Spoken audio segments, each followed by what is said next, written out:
Hello and welcome to Spring Snowflake. My name is Sophie. I am coming to you from a very wet Oxfordshire in the south of England. And today I'm going to talk to you about plans and planners. Yeah? Yeah. Stationery nerd stuff. So, for those of you who've been around for a while, probably 10 years or more. Yeah, probably more than that, to be honest. I started this YouTube channel as a planner nerd. I think my first ever video was on traveller's notebooks. And I cycled through a lot of different planners, a lot of different plans, a lot of different... What is it that we call it in the planner world? Planner perfection. Yeah. And then I discovered yarn, and that then became my thing. I used the stationery that I love to track the yarn and the crochet and eventually the knitting. But I've never stopped using paper over digital in order to keep myself organised. In the past, I've spent a silly amount of money on paper products, on pens, on paper, on accessories, on stickers, washi tape, and you still see examples of those all around this craft room that I have curated, let's use that word rather than shoved in a room and closed the door because there's so much of it. But quite often, because my brain is wired the way it is, I will get a planner, Filofax, a set of inserts and spend some money on them and then go, I don't want to use this after a couple of months because it's not working for me. Planner perfection, planner peace! That's the word, that's the phrase I was looking for. Anyway, so a few years ago, I basically just stuck to a notebook. So I've had in the last few years a lot of Leuchtturn dot grid notebooks, a lot of I had a Scribbles That Matter book that my husband bought me 2 years ago, which I've literally just finished, which shows you how often I dip in and out. And I also digital plan as well. We have a spreadsheet for our family that we both are very good at actually keeping up to date with. I use my calendar on my phone, just the Apple calendar, and I make very prodigious use of the Notes app on my phone as well. But this year I wanted to start the year off fresh because, and you'll see from a couple of other videos, that I'm trying to bring the joy and the time back. And to do that, I need to be able to recall and see everything that's in my brain, and the only way to do that is to write it down. There is a lot of science that says if you write it down, it's more likely to stick in your brain. And a very wise woman called Carrie, who isn't on YouTube very often, but I used to chat to a lot in my planner days, once said, and she's quoting someone else, your brain is for thinking, not for storage. So it's words I live by quite a lot. I don't stick to that a lot, but as long as it's in my brain that my brain is for thinking, not for storage, then sometimes I actually follow my own advice. So this year, because people know I love stationery, I get bought a lot of notebooks. And last year for Christmas, I believe, I was given this notebook. It's a basically bog standard lined notebook from John Lewis that I think my daughter bought me with the help of my husband. It's got my initial on it. I've added stickers to it and this band. But this is what I'm starting my year in, and I'm treating it like a bullet journal. And I thought I'd kind of share what my plans are for this. And then it's not that big, it's an A5. It's not that wide. So if I'm good with this, I will not be in it by the end of the year. But my plan is to talk to you about it in each of my podcasts. So I'll be talking about obviously yarn and all the things that I do and my business, but I'm going to try and do a bit of planning chat, just so I can keep accountable with myself that I'm using it and I'm actually helping myself. And also I might be passing on some hints and tips. So first things first, I have adorned this with stickers because who doesn't love a sticker when you're creative? First things first, I have one of these. This doesn't come with, annoyingly, that's the one thing I read, well, there's two things I don't like about this book, but I have it, so I'm going to use it. It doesn't have a closure. And it is hard. It's a hardback, which means that actually the pages are protected, but there's nothing from just it opening. It does actually open quite nicely. So I'm quite happy with that. So I bought a set of these 6, like these are fake leather with an elastic and a pen slot. I currently have a friction clicker in here. This has got obviously a pen grip, a hand grip, so even that is fine with this. This is just something very cheap from Amazon, but it goes with my colour aesthetic-ish, and it sits and it keeps the book closed. I have a few of these, so when the elastic inevitably wears out, I will switch it out for a different colour. So that keeps it closed. Whoop. The elastic's very good because it bounces off it. Okay. I love a friction pen, mainly because I used to love pencil and being able to rub it out. Friction pens basically allow me to do that, but still have pretty colours. On the front, I have some stickers from John Arbon, designed by Katie Green. They sell a pack of 3. I wonder if I've got it in here. Pack of 3 leaves of stickers. There they are. Obviously there are some gaps now, which you will have seen if you saw my Yarndale vlog. And these are sheep working at the mill, basically. So I stuck a couple of those on the front, and on the back I have my Skenehead Punks Against Prejudice. I love this one. This is the... Oh, what's that band? This is the guitar that What's-His-Face broke. I cannot remember what the band is called. Damn it. Okay, anyway. And I've got a D20, because obviously I'm a Dungeons & Dragons nerd, and I've got the Pigeon's Nest crochet, lifetime crochet cult member sticker that I got in my advent calendar from Flick this year. So I just thought I'd zhuzh it up a bit to make it look a bit more fun. In here there is a pocket in the front. I have stuck a couple of my Sugar and Sloth post-its. There are some snowflake stickers in the pocket, my Hobonichi tiny stencil, which is basically just a ruler to me, in here. On the front page I have a calendar for the year, just so I can see what's going on. And I have circled family birthdays, that's it, isn't it? Yeah, I've circled family birthdays and that's it. Lovely kid. I've kept the first page blank because I always keep a first page blank, I don't know why.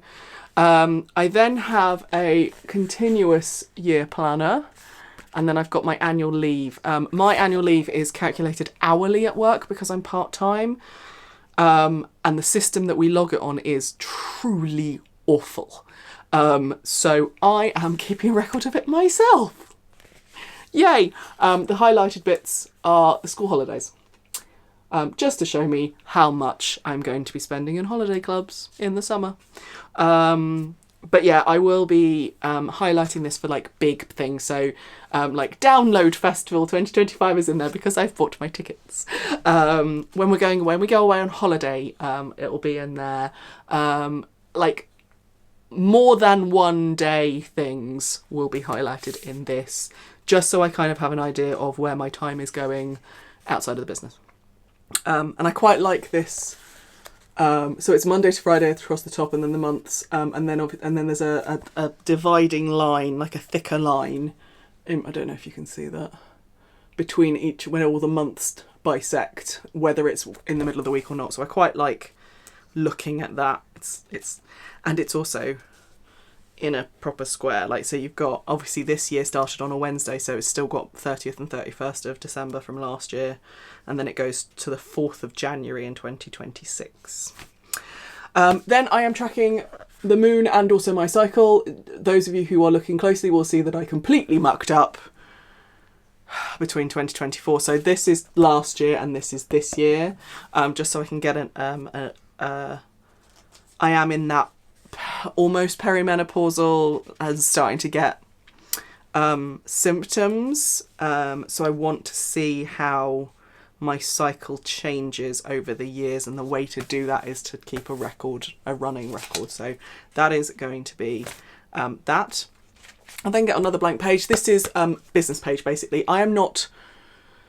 All of my business planning mostly gets done digitally, but I do want to keep a record. So this is another one of those continuous year planners, and I'm going to, I haven't yet, fill in all the things that I have for the business. So teaching, events, things like that I want to put in there, and then I'll just keep that as a overarching notes page for the business, but not like this is not where HQ is.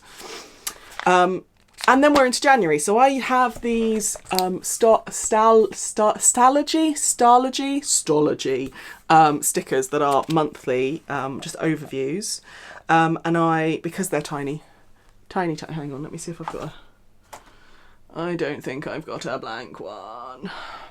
No, they're tiny. If I show you, they're tiny boxes.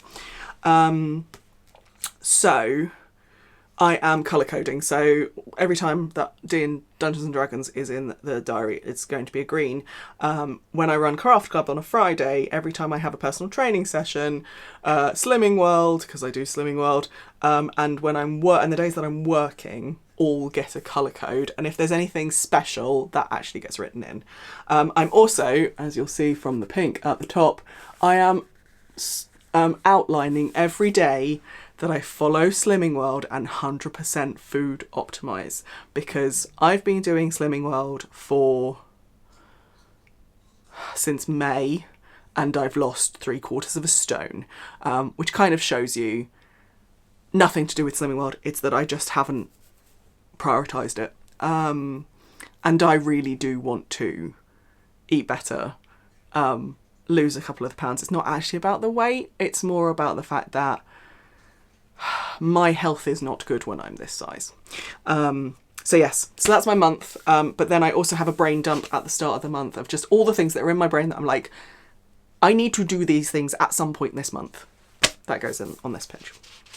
And then we go into bullet journal. So I'm literally putting the date at the top. I'm putting the highs and the lows temperature-wise, because I am going to be doing a temperature blanket for this year, so I want to track that. I'm also putting a little icon, because part of me wants to do a little thing a day embroidery, because I've been really enjoying the embroidery I've been doing. So I'm putting a little icon at the start, next to the date, because if I do get my act together and do it, I don't want to be like on the 13th of January going, well, what was the first like? Yeah, so I do want to do like a journal thread, a motif a day, icon a day thing, because I think it'd be fun.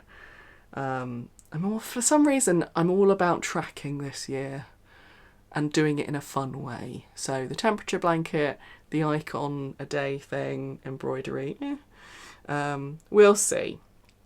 Things to kind of note. If I've got like a day where I've got a lot on and I've got to think about like timings, I'll do a little timeline along the side so I can see like where my time's got to go, and like when I'm going to be in the car and work and all that kind of stuff.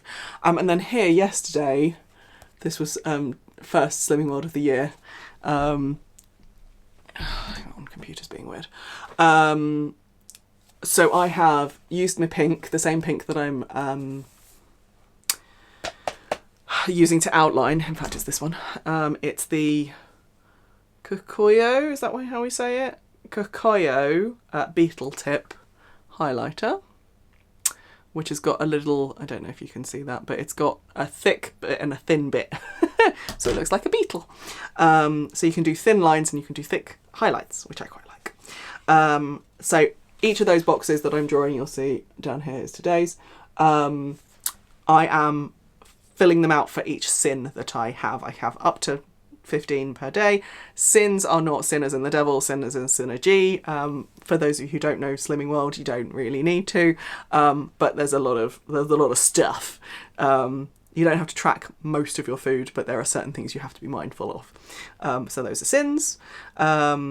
And yeah, ticking off when I have my healthy extras and all that kind of stuff. So yesterday was 100% food optimized day. Today is going to be a 100% food optimized day, and I'm going to continue that over the year.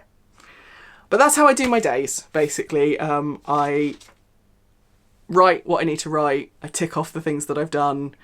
Quite often I will write the things I've done and tick them off at the same time, because it's quite nice to have a to-done list. It makes you feel like you haven't wasted your day. And yeah, so, and then at the end of the day, I literally will leave a line and then next day. I will also use this just to make notes. So all of the videos that I want to, I'm doing at the moment, I've put notes in here as well. This gives you an idea of what happens when you put a hot drink on top of friction pens. The writing disappears. Don't do that, people. Don't do that. But yeah, so I'll be using it like a true bullet journal. It's lined, which is one of the things I don't like, but I'm using it because it needs to be used and my kid gave it to me. So yes, things that I need to tell you. I like using my friction pens. I've shown you the beetle tip. I also use the mild liners, the zebra mild liners because I quite like the brush tip and then the marker tip on the end. I will pop a link to the pen holder elastic thing down below. Oh, my printables, these calendars are all from Calendarpedia. Yeah, all of them are from Calendarpedia, and you can download them as PDFs, but also Excel and Word, so you can edit if you want to. I've told you about the Stylogy. I use these little page markers from Post-it for the calendar, for my continuous calendar, and then whichever month. And then my one ribbon marker is whatever page I'm on at the moment. But yeah. That is my planner. I am going to be using it every day like a bullet journal. It is not going to be pretty. I might use stickers whenever I feel the need to, like I did on my month with my snowflakes and stuff. If I feel like making a page pretty, I will do the page as a pretty thing, but it's not about making it perfect. For me, it's about function. The other thing that I am going to be using to kind of keep track of things this year, for the crafty people, you will know that I can't use Ravelry very easily, so I can't track projects and things like that in here. I got this lovely book, which is an Emma Ball project notes book from lovely Lisa when we did our advent swap between the three of us. You'll have seen me opening those on Vlogmas if you were here. And it's Emma Ball. It's gnomes. We love a gnome, and obviously this is the year of the gnome for me, for those of you who've seen my podcast. So I am going to use this to write down all the projects that I start. Probably I will do the ones that I finish as well, just so I've got a record of my finishes as well for this year. So it's really simple. It's got grid page on one side and then a project notes page on the other. It is exactly, every single page is like that. On the inside cover, there is things like conversions, there's a little ruler, there's the US to UK crochet terms, they've even got instructions for how to do make one left and make one right, and which leaning, slip, slip, knit and knit two together goes. On the back you've got common knitting abbreviations. You do not have crochet abbreviations. That's a bit annoying. And then yarn weights, which is nice. And then there's an inches ruler on the back and there's a centimetres ruler on the front. I have put just a piece of dot grid paper over the first kind of project page, because I'm going to use this as an overview page. So when I finish something, or when I start something, it'll go in this page, but then I want to have an overview of things like project, finish date, and how much yarn I used in one place, so that I can have an idea of actually how much I've used up over the year. My plan is not to completely not buy yarn this year, but I have a lot. I'm not doing any clubs this year like I did last year. Because to be honest, the one club I did get last year, I haven't knit or crocheted a single stitch of that yarn, which is such a shame because it's beautiful. And that just shows what my year, I've said this in a lot of videos, it just shows what my 2024 was like. So my plan this year is to try and at least use as much as came in last year before I even think about buying. Which will actually be easy to do because I've got a blanket that's almost finished. Yeah, and I've got quite a few things that are close. I just need to get my head down and do them. So yes, those are my 2 books. This comes around with me all the time. This will stay on my desk, which has been newly cleared, and oh good lord, it's like breathing a big old sigh of fresh air. The fact that I can see my desk right now because it's not covered in stuff. There's still stuff. I like to see my things, but like literally I don't have to do this when I'm typing. Yeah, and I'm working from home on Tuesday as well, so I need the space. Anyway, I'm going to sign off. Thank you so much for watching. I hope if you've got any questions about all the things that I've talked about, I will try and put as much detail down below as I can, but if you've got any questions, let me know. And I will see you on the next one.